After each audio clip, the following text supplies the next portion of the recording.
So first we're going to make sure that we can sign the students in using their username and password. So I sent all of the classroom teachers a list of their students, which is in a spreadsheet, and I have mine and Amanda's open right here. So you're going to go to schools.nyc.gov and we're just signing them in. Up here is the TeachHub. We're just using this to see if their username and password works.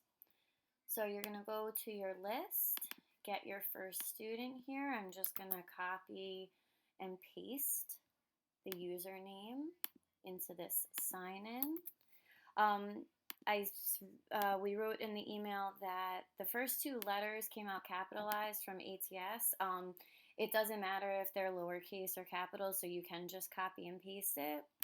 The password for everybody should be welcome182, capital WELCOME 182, and click sign in. So the first one I have, it says username or password is incorrect. I'm just going to try one more time to make sure. And if it doesn't work, I'm going to fill out that Google form. So I'm going to try again. I'm just going to try lowercase just to see. WELCOME 182. Okay, so I can't sign this one in. So I'm going to go back to that email and I'm going to go fill out this form. Teacher name, it's Centaur and Chisanity. The student that's not working is right here. I'm just going to copy and paste. First name and last name just happens to be in two different. Okay, OSIS number and birthday so that Rachel can change and update anything that she needs. So I'm going to put the OSIS number in here. And if the birthday's on here, great. If it's not, we can find it. So this is 10/20/10. So I'm going to put 10/20/2010, and I'm going to submit that one. So that one did not work. I might need that again, so I'm going to click submit a new response. I'm going to try the next one. See if this one works. Put that there. WELCOME 182. Sign in. Okay, so this one did work. So if it goes here, that means that it did work and you can go to the next one. This little person here, it said that that worked, but I'm going to sign out. That's all you need to check. And then I would go to the next one. So then I would try this next kid. Welcome 182. I don't know if I typed that in right. Welcome 182. Sign in, incorrect. All right, I'm going to try one more time. WELCOME 182. Okay, so that one didn't work. I tried it twice, so I'm going to fill out the form again for that student. So then you're going to just keep going down your list. Make sure you do every student. Try and sign them in. If you can sign them in, great. If you can't sign them in, please make sure you fill out this form for each student that you cannot log in so that we can fix the password and make sure that they can log in before the information goes out to them. Okay, so that's the first thing. Second thing is you want to make sure that we're setting up our classrooms by cohorts. So we have our classes here.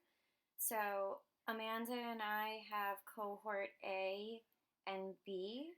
So we have our grade 4-101, cohort A, 4-101, cohort B, and our names. If you already created a classroom, like I had this classroom that I was playing around with for videos, if you already had this classroom made, sorry, my email, get rid of that.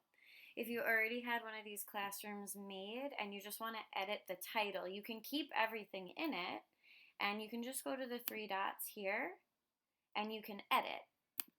So instead of Miss Tiger's third grade class, I'm going to put 3-401 cohort, and then it's either A, B, C, or D, depending on where you are. I know that 3-401 is actually cohort C, and the section you're going to put the teacher's names, and that is Miss Kobos and Mr. Masterakis. And you don't need to fill out subject or room. You can if you want, but you don't have to. When you hit save, it's going to change the name here, and everything in that classroom, like all of these things that I created, they're still going to be there. The only thing that changed was the name.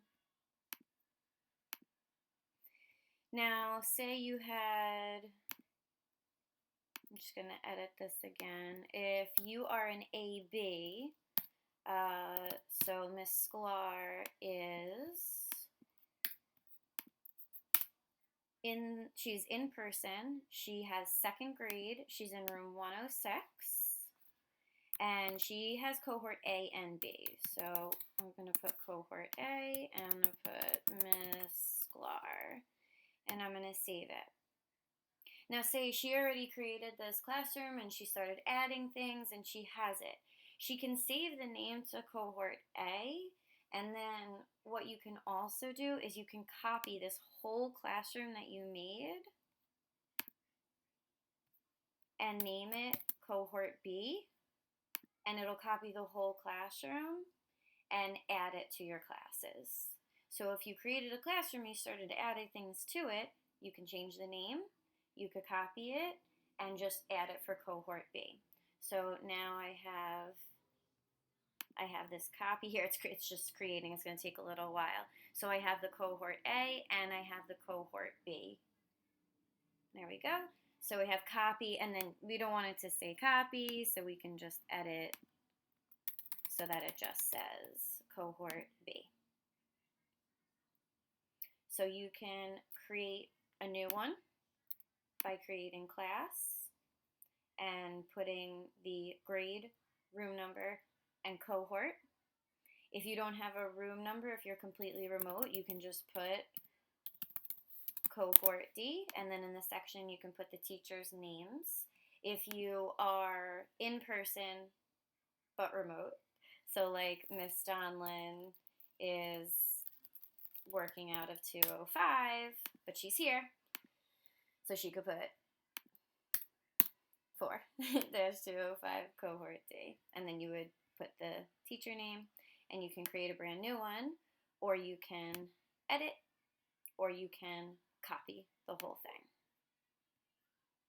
Okay, then the next thing we're going to do, once you have checked all of your students, made sure that they work, and sent the forms in for those who don't, we're going to hopefully fix all of the ones that don't work by Tuesday, and then you're going to be able to add teachers and students.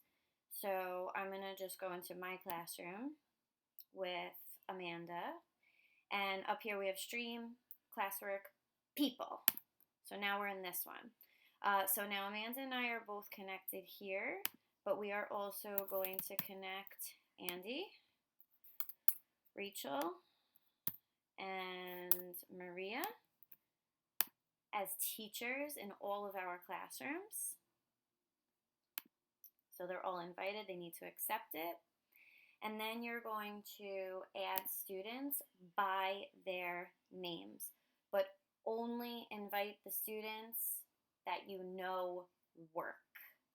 So that first student here did not work, so I'm not going to add them right now. But by Tuesday, hopefully everything is fixed. I am going to add this student because I know that that did work. I'm going to put their email, click on it, and invite.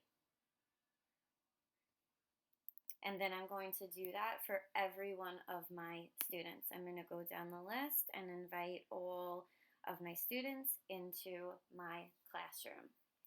Then on Tuesday, they're going to send out on Aparoo to the parents. This is your username, this is your password, and they're going to log on to Google Classroom using a family video that we created. Let me know if you need anything or you have any questions. Thanks, guys.